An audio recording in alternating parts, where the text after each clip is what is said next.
Free PDF download करने के लिए डाउटनेट ऐप इंस्टॉल करें और फिर अपनी प्रोफाइल पर क्लिक करके डाउनलोड एंड शेयर पर जाएं और मनचाही पीडीएफ डाउनलोड करें। हेलो गाइस आज मैं एक ऐसा टॉपिक पे बात करने वाला हूँ जिस पे काफ़ी बच्चे अभी थोड़े से कंफ्यूज्ड हैं रिगार्डिंग कि जेई मींस 2019 अप्रैल में उनका स्कोर जो भी रहता है उसके बेसिस पे उनकी रैंक पे कितना इम्पैक्ट पड़ सकता है।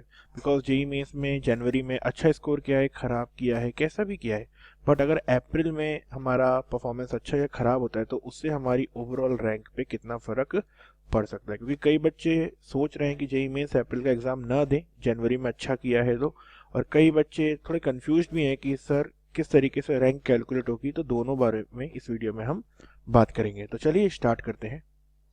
आप में से जो भी लोग आज पहली बार हमारे चैनल पे आए हैं, मैं आप सभी को बता दूं हमारी एक ऐप भी है डाउटनेट, जिसे आप प्ले स्टोर से डाउनलोड कर सकते हैं।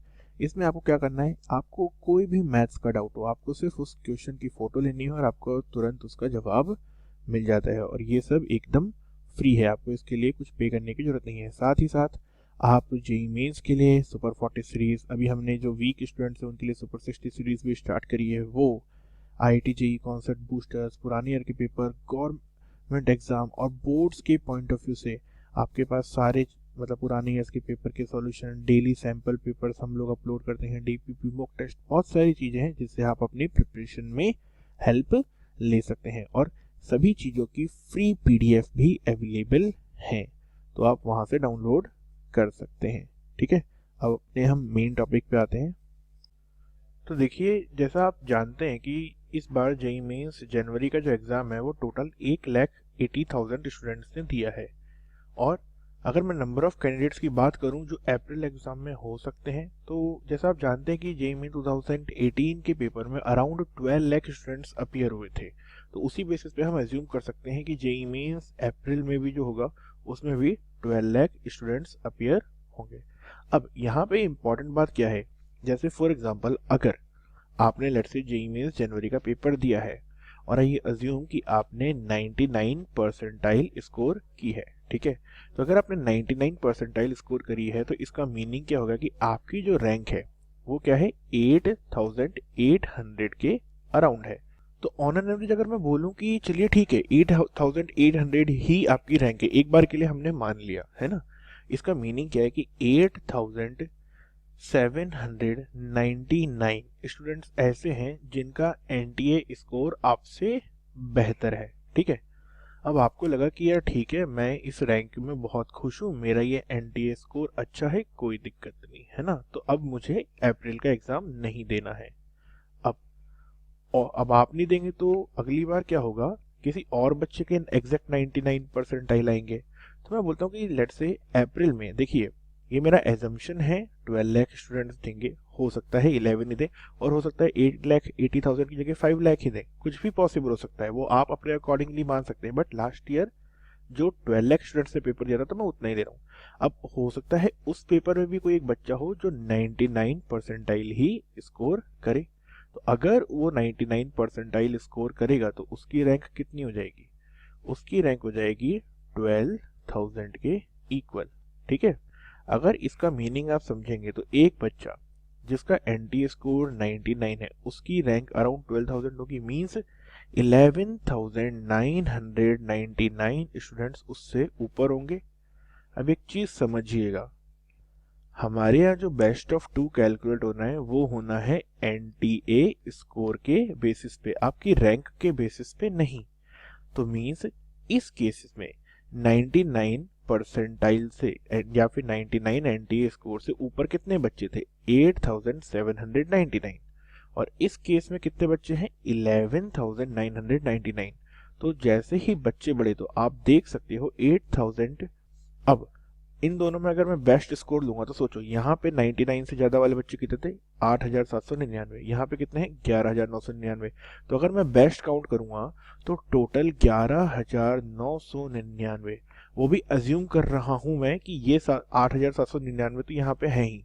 तो इतने मिनिमम बच्चे ऐसे होंगे जिनकी 99 परसेंटाइल से बेहतर एनटीए स्कोर होगा। इसका मीनिंग कि आपकी रैंक कब 8800 नहीं होगी, ये होगी 11,999 या फिर 12,000। समझे आप मेरी बात को।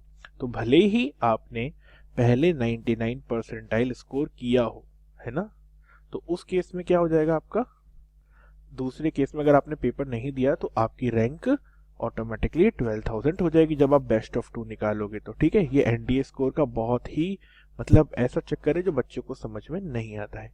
अब अज्यूम करिए कि आप दूसरी बार में भी पेपर दे रहे हैं, तो ऑब्वियसली मैं मानता हूं कि दूसरी बार में भी आपकी जो रैंक है वो 8,800 ही रहेगी, क्योंकि हम ऐसा मानते हैं कि जनवरी पेपर उन बच्चों ने जनरली नहीं दिया है जिनकी प्रिपरेशन अच्छी नहीं थी। तो एज्यूम कर रहा हूँ कि बाद में भी आपसे ऊपर शायद ही हो, और हो भी तो ऐसा हो कि कुछ ऊपर कुछ नीचे हो गया, आपकी 8,800 ही रैंक रही। तो उस केस में आपकी जो परसेंटाइल है अब कितनी हो जाएगी, तो अगर आप मान लीजिए तब भी 8800 रैंक पर ही रहते हैं, तो आपकी जो परसेंटाइल होगी वो इस केस में हो जाएगी 99.26।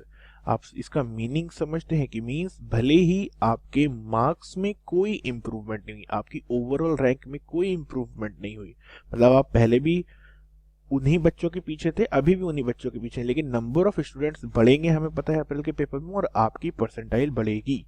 इसका मीनिंग ये हुआ कि अगर आप पेपर देके उतनी ही रैंक पे रहते हैं तो आपको बेनिफिट है। तो मेरा एक सजेशन है, चाहे आपका मार्क्स कम रहा हो चाहे आपका मार्क्स ज़्यादा रहा हो, आप अप्रैल का एग्ज़ाम जरूर दें और उसमें अच्छे से अच्छा करने की कोशिश करें।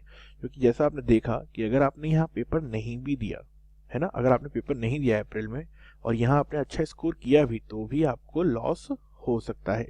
तो प्लीज़ ये थोड़ा सा ट्रिकी सिस्टम है बच्चों के समझने के पॉइंट ऑफ व्यू से, मैंने फिर भी अपनी तरफ से आपको एक्सप्लेन करने की कोशिश की है, बट होपफुली आप मेरा मीनिंग समझेंगे। और अभी कुछ दिनों में जेईई मेंस अप्रैल का रजिस्ट्रेशन भी स्टार्ट होने वाला है, तो प्लीज़ उसका रजिस्ट्रेशन करें, अच्छे से फॉर्म फिल करें एंड देन पेपर भी अच्छे से दे, ताकि भले ही हमारी रैंक सेम रहे ऑन एन एवरेज, है ना, बट एनडीए स्कोर इम्प्रूव होना बहुत जरूरी है, अदरवाइज हमारी रैंक नीचे आ सकती है।